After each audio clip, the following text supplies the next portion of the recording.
Previously, there was a time when I suspected something was off, so I had set up her emails to be forwarded to my computer and also arranged for her location to be tracked. However, it seems she managed to fool this system. Apparently, she's been communicating via direct messaging. We both work at the same company, but in different departments. Her department frequently holds social events, and she goes out quite often, sometimes twice a month. The other day, I spoke with someone I know from her department who told me that for about the past year, my wife only shows up at the beginning of these events for about an hour, claiming, "My husband is a bit controlling." And then she leaves early. Yet, she always comes home on the last bus. What was she doing during that time? Just last week, my wife informed me that she had an impromptu social gathering to attend. Our child happened to be at overnight daycare, so I decided to follow her. I saw her with a man entering a hotel, and then I saw them kissing in his car.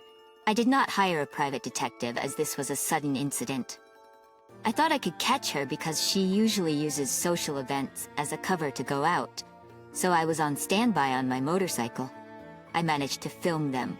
It's not very clear, but enough to identify Emily's outfit, hairstyle, the distinct features of her bag, and the characteristics of the man's car. That day, I arrived at the location of the so-called get-together on my motorcycle in the rain just after 7 p.m. My wife's location was already confirmed by GPS. The event was set to start at 6:30 p.m., so I waited undercover in a nearby building, pretending to take shelter from the rain. A little before 7:30 p.m., a car pulled into the parking lot across from the social event location. It had a familiar company name written on its side. I moved to a spot where I could oversee the parking lot and waited for about 10 minutes. My wife exited the venue. She opened the passenger door of the car that had just arrived, and the man in the driver's seat got out of the car. They left the parking lot together and hailed a taxi. I quickly got on my bike and followed the taxi, which drove through back streets for about 5 minutes before entering a motel. I thought about waiting in front of the motel, but decided to go back to the parking lot. Instead, when I arrived at the parking lot, I noticed a familiar software company name. There was a man from my wife's high school reunion who had started his own small software company before turning 30. As we are in the same industry, I have been consulted about hiring issues and business matters over the phone. It was the name of that company. I peered into the car and saw my wife's phone on the passenger seat. Just to be sure, I sent an email to her phone and the notification light blinked, confirming that it was her phone. Here's how it works. The man leaves his car near the party venue and keeps his cell phone inside it. This way, even if I try to track his location, it will appear as though my wife is still at the party due to the GPS error margin. Meanwhile, they take a taxi to a hotel and then return. It seems that this is how their scheme works. I knew they would come back to the car, so I decided to wait for them at the parking lot. After more than 2 hours, a taxi pulled up in front of the parking lot and my wife and the man got out. They both got into the car and seemed to be engaged in a deep conversation. It didn't seem like they were being particularly intimate, but suddenly the man turned my wife's face towards him and kissed her. My wife did not resist. Seeing this through the lens, I was so enraged that I almost stormed out and smashed their car. I am 40 years old and earn around $48,000 a year. My wife is 33 and earns about $21,000. We have a 5-year-old daughter. After working for an IT company for about 10 years, I started working independently, but I was recruited by the company my wife currently works for. Our departments are not directly related, which is probably why she thought she could lie about going to a party. The man went to the same high school as my wife. He started his company before turning 30, but it seems to be a small business with about 5 employees. I'm not sure if he is single or married. After witnessing them kissing in the car, I realized that I couldn't gather any more evidence, so I left them in the parking lot and went home. My wife came home on the second-to-last bus. There was no suspicious behavior, no disheveled clothing or hairstyle, and no smell of soap. However, her face was slightly flushed. She really looked like she was returning from a party, and I couldn't believe what I saw in the parking lot. But my wife might have noticed the GPS, because of the setting which message appears on her cell phone when I track her location. The man probably told her about this, as my wife is not tech-savvy. But what should I do? I can't decide. Honestly, my wife takes good care of our child, she's a great cook, and we're usually a very happy couple, which makes this all the more shocking. The circumstances leading up to this are still unclear, but I intend to impose some form of mental punishment on my wife, assuming that we will reconcile and severely punish the man. It happened just last weekend, so I'm more stunned than angry at my wife. I want to grab the man by the scruff of his neck and punch him in the face. It might be optimistic, but maybe it's just a fling, as men do. I met my wife when she was 18 and I was supposed to be her first man. It's not surprising if she has sexual interest in other men. That doesn't mean infidelity is acceptable, but if it's just a physical relationship, isn't it better than having her heart stolen? Is my thinking too naive? My wife and I work at the same company, so we commute together, both to and from work. Although I might have to work overtime, my wife almost never does. We're always together on our days off, practically 24/7. The only time we're apart is when there are social drinking events. But even then, she never stays out until the wee hours of the morning, always making sure to come back on the last bus. So I reckon she started seeing this man who her colleague mentioned about a year ago. After taking a bath to cool down my head, I found my wife already asleep with our child. Whether it's for reconciliation or divorce, solid evidence is definitely needed. I'm gonna check out a private investigation agency tomorrow, but I think the next time my wife will make a move is probably about a month from now. It's a bit unnerving, wondering if I can interact with her as usual until then. It feels like I'm about to break. My wife's family home is about 50 miles away from here in another state. The man's workplace is in the neighboring town. The town is almost 60 miles away from here, so it's not a distance where you can casually drop by after disappearing for 2 to 3 hours. My feelings towards my wife are not shallow. Rather, I want to trust her. These feelings are stronger, and emotional outbursts alone are not a measure of the depth of love. I believe I have never cheated? Absolutely never. Especially since we had our child, I have never even sat at the same table with other women. I can't help but think that she may have had her heart taken away, and their relationship may have been ongoing for much longer than just a year. In the worst-case scenario, I even start to think that our child may not be mine. It's like I can't help but think of the worst. I wonder if I can hold out for another month. In work, I have always gathered more than enough evidence before dealing with clients. But when it comes to my personal matters, my courage seems to have faltered. I need to pull myself together. If I lose trust in her lover, naturally I will lose trust in my wife as well, and that means losing trust in my wife's family too. Her hometown is filled with many traditional craft businesses, including her own family's. If a bad rumor spreads, it might affect her family's business. I would rather avoid that if possible. This evening, I went to the investigation agency. After having them watch the evidence video, they told me it's not strong enough as evidence. Apparently it's critical that the face isn't clearly visible, and the entrance and exit of the hotel aren't recorded. As it stands, there's a high chance they could claim innocence and say they only shared a kiss. For now, I paid just the initial fee and arranged for an investigation the next time my wife goes out. She always tells me the location and time of her social drinking events 3 days in advance, so it should be easy to specify. We will be on a long-term vacation from the latter half of this month, so there may be a drinking party before that.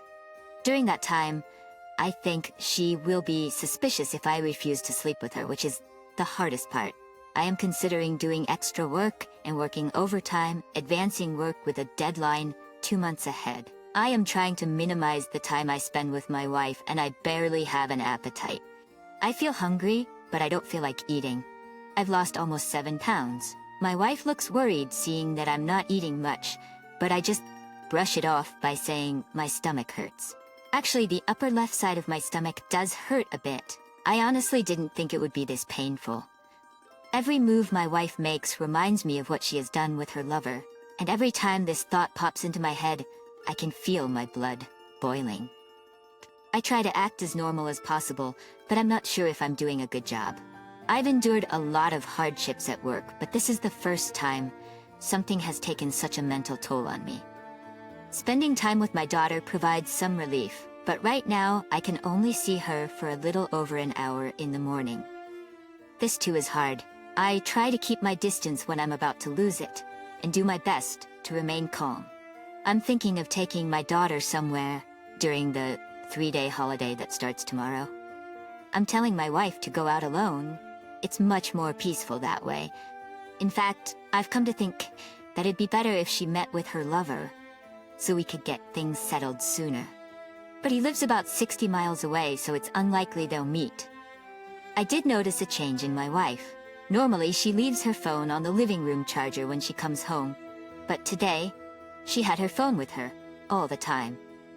She's charging it in our upstairs bedroom. She must have something she doesn't want me to see.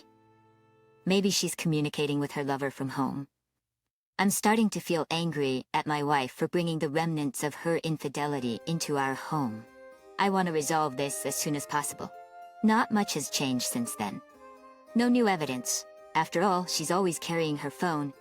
I'm helpless, but when I pay attention, I can tell my wife is a bit restless, and her unusually high tension makes it obvious that something's not right. She might have realized that I'm suspicious. I know that the video I have can be used to confront my wife, but my main goal this time is to thoroughly punish the lover, so I'm currently collecting evidence. I'll just have to wait. I received a call from the private investigator. My wife is meeting with her lover right now. She said she'd be home by 2100 hours. So, I guess it's been 2 hours.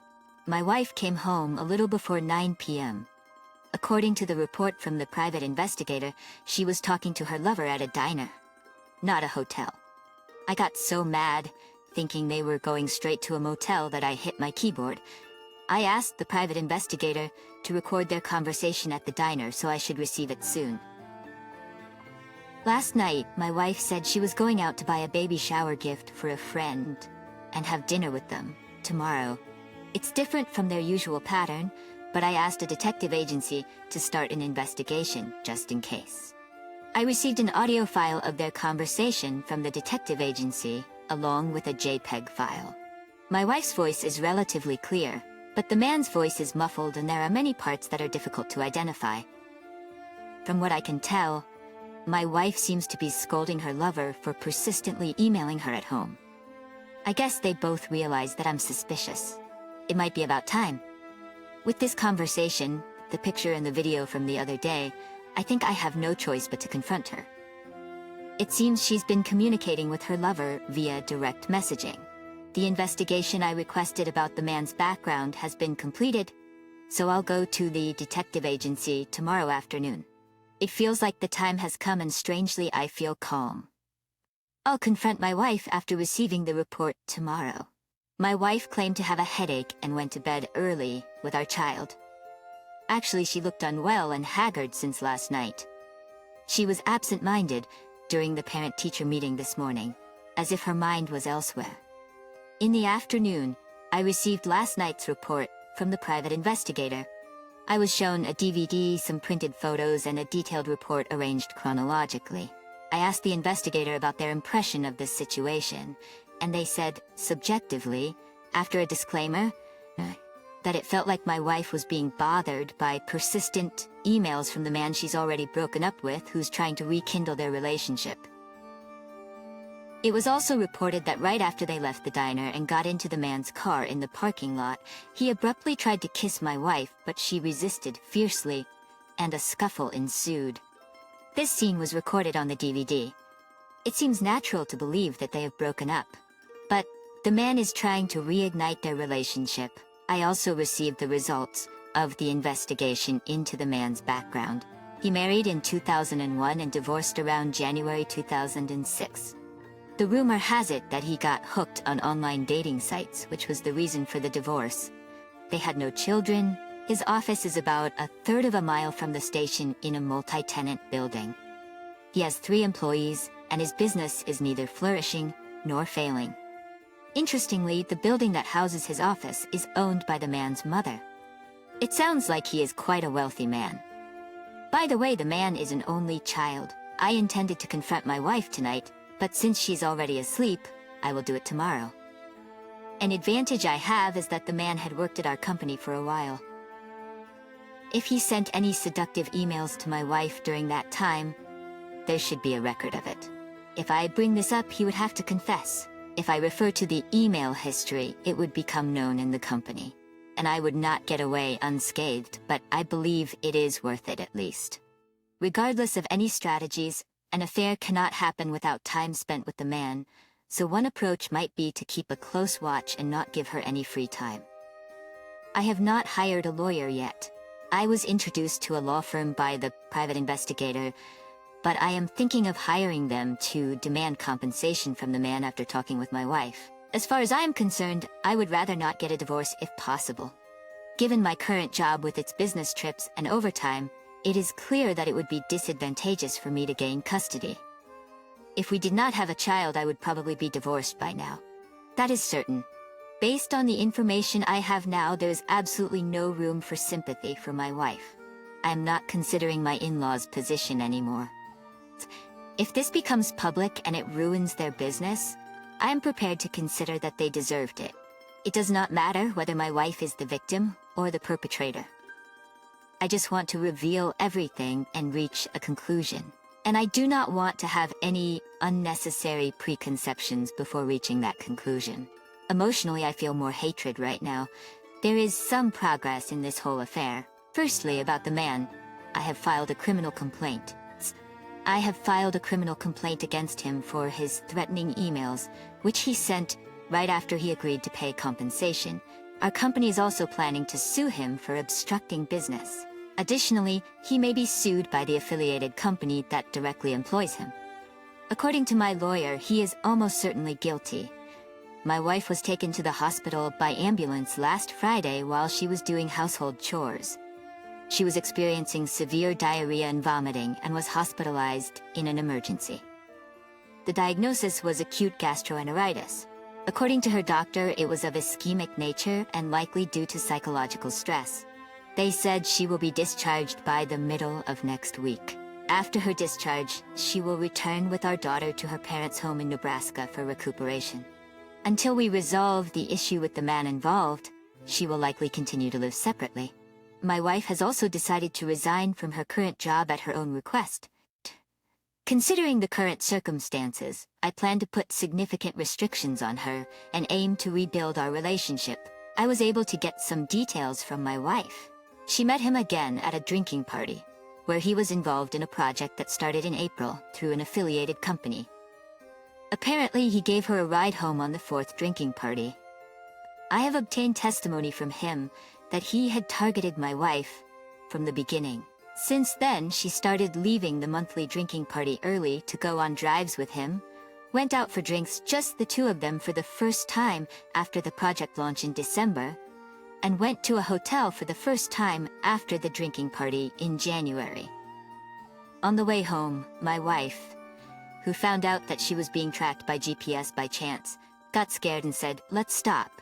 But he called the next day when I was not home. He threatened to spread rumors at the reunion, and she was forced to continue the relationship for another half a year.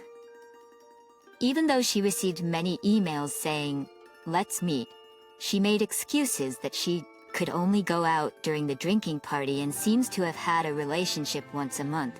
What I witnessed was apparently the last time. Even after that, emails forcing her to continue the relationship started to come in large quantities, up to 20 times a day, and finally, calls to her mobile phone, direct mail, and incoming calls started to come in, even when she was at home. She got scared and blocked incoming calls, but then I started to see threatening language in internal emails, and sometimes unedited, obscene images were attached. As a precaution, I instructed my wife to save all emails from him locally. I also instructed her to always pick up our daughter from daycare together and leave work on time, no matter what. I then requested a lawyer referral from a private detective agency. After consulting with the lawyer, we decided to pursue only the fact of the affair without mentioning the emails to him at first. I thought that if I didn't mention the emails, he would be afraid of stirring up trouble and confess honestly. I discussed with him, while keeping the emails completely concealed. He apologized and agreed to pay compensation, and the affair was over. During this time, I explained the situation to the company and obtained consent to use the internal emails as evidence. On August 10th, I filed a lawsuit and sent a content verification to him. The reason for the lawsuit was the threatening language written in the emails he sent after the affair ended. I cannot disclose the details, but it involved my daughter and wife. After that, he called me.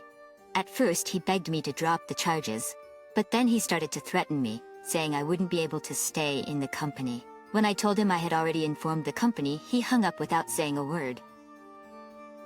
My wife had also told everything and seemed relieved to be free from him. She apologized to me and promised to never do such a thing again. After leaving the hotel, she was filled with guilt and panicked when she saw the GPS search screen. As for me, I was filled with anger towards my wife. To be honest, I even considered divorce, even if it meant losing custody of our child. However, while talking with my wife, she asked me what she could do to make things right. I replied, "You could reincarnate." As soon as I said that, my wife was shocked and began crying and sobbing uncontrollably. She collapsed onto the living room table, and I left her there and went to my room. Her sobbing continued until I fell asleep. From then on, my wife's behavior changed. She acted normal in front of our child, but her responses to our daughter's questions were vague. And she always seemed absent-minded. Then, on August 24th, she suddenly collapsed and had to be urgently hospitalized. Fortunately, she didn't have a serious condition, but when her parents came to visit her in the hospital, she confessed what she had done and broke down crying. Her parents later came to me to apologize. From now on, my wife and daughter will return to my wife's parents' house, and my wife will live almost in confinement there, at least until the punishment for the other man is decided. The reason I sent my daughter to my wife's parents' house is that, in case the man starts stalking her, we may not be able to keep an eye on everything. Fortunately, my wife's parents have a large family, and everyone in the neighborhood is a relative, so I think it's much safer than living with someone like me, who's almost completely alone. Actually, when I met with the man face to face and talked to him, the anger certainly welled up inside me. Honestly, I felt like giving up everything. The chances are high that the other man will receive a suspended sentence or more. I am fully satisfied with the punishment for the other man. As for my wife, I am trying to come to terms with everything in my mind. After all, I have a family, not just myself. Then about myself, my department will become a subsidiary in October next year, and I have been offered the position of director, which of course I intend to accept. When I got home, there was a letter from my wife. I thought my life without any hardships was boring. I was stupid. I deeply realize now that peace is more valuable than anything else. I want to kill myself for ruining it. When you told me to reincarnate, I felt, albeit too late, that you were the one who was most hurt. I regret doing something irreversible, and it made me feel suffocated. I think it's inevitable that I'll be divorced. I will do whatever you say. But please let me live nearby. Please allow me to gaze at you and our growing daughter from a distance, occasionally. It's heartbreaking, isn't it? She did something utterly stupid. I haven't told my wife or her parents that I am considering reconciliation yet. I haven't had much conversation with my wife since she was hospitalized.